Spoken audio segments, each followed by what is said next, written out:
എല്ലാവർക്കും നമസ്കാരം. വിഷു ഇങ്ങ് അടുത്തെത്തി. നമുക്ക് ചിട്ടവട്ടമായി വിഷുക്കണി ഒരുക്കുന്നത് എങ്ങനെയെന്ന് നോക്കാം. ആദ്യം തന്നെ നമ്മളെ തന്നെ ശുദ്ധമായി വെക്കണം. പിന്നെ നമ്മുടെ വീടും പരിസരവും വൃത്തിയാക്കി വെക്കണം. ആദ്യം വേണ്ടത് കൃഷ്ണവിഗ്രഹമാണ്. അത് ഏതു രൂപത്തിലുള്ള വിഗ്രഹം ആണെങ്കിലും എടുക്കാം. വെണ്ണക്കണ്ണനോ ഓടക്കുഴൽ ഊതുന്ന കണ്ണനോ എന്ത് വേണമെങ്കിലും ആവാം.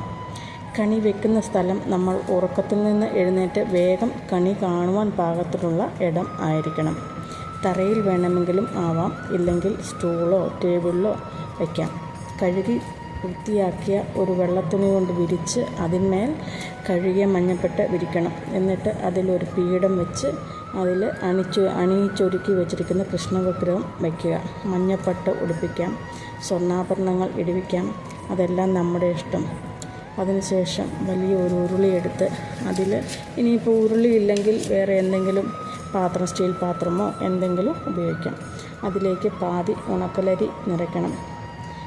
അതിനുശേഷം ചക്ക, മാങ്ങ, മാമ്പഴം, കണിവെള്ളരി വെക്കുമ്പോൾ മഞ്ഞ കളറുള്ള വെള്ളരിയാണ് വെക്കേണ്ടത്. അതാണ് ഐശ്വര്യത്തെ കാണിക്കുന്നത്.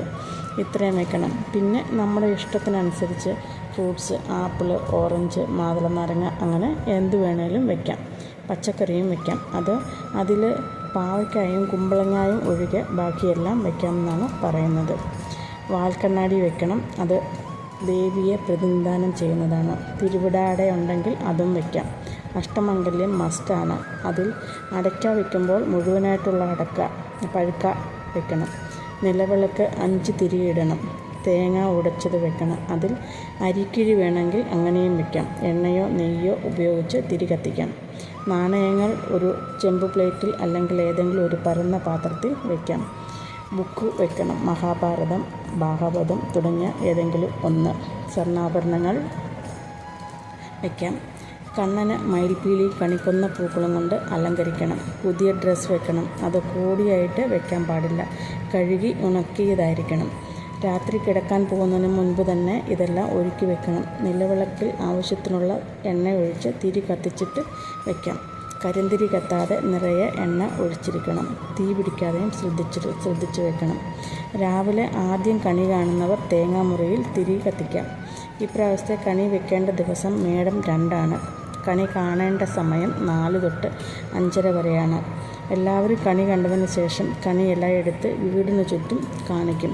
അത് ആടുമാടുകൾ, വളർത്തുമൃഗങ്ങൾ എല്ലാവരും കണി കാണുന്നതിന് വേണ്ടിയിട്ടാണ്. പടക്കം പൊട്ടിക്കാം. അത് മറ്റുള്ളവർക്ക് ബുദ്ധിമുട്ടുണ്ടാകാൻ ശ്രദ്ധിക്കണം. ഇങ്ങനെയാണ് ചിട്ടവട്ടമായി കണി വെക്കേണ്ടത്. കണി കണ്ടതിന് ശേഷം മുതിർന്ന ആൾക്കാരിൽ നിന്ന് കൈനീട്ടം സ്വീകരിക്കാം. എല്ലാവരും നല്ലതുപോലെ കണിയൊരുക്കി നല്ല ഒരു വിഷു ഉണ്ടാകട്ടെ എന്ന് ആശംസിക്കുന്നു. വിഷു ആശംസകൾ.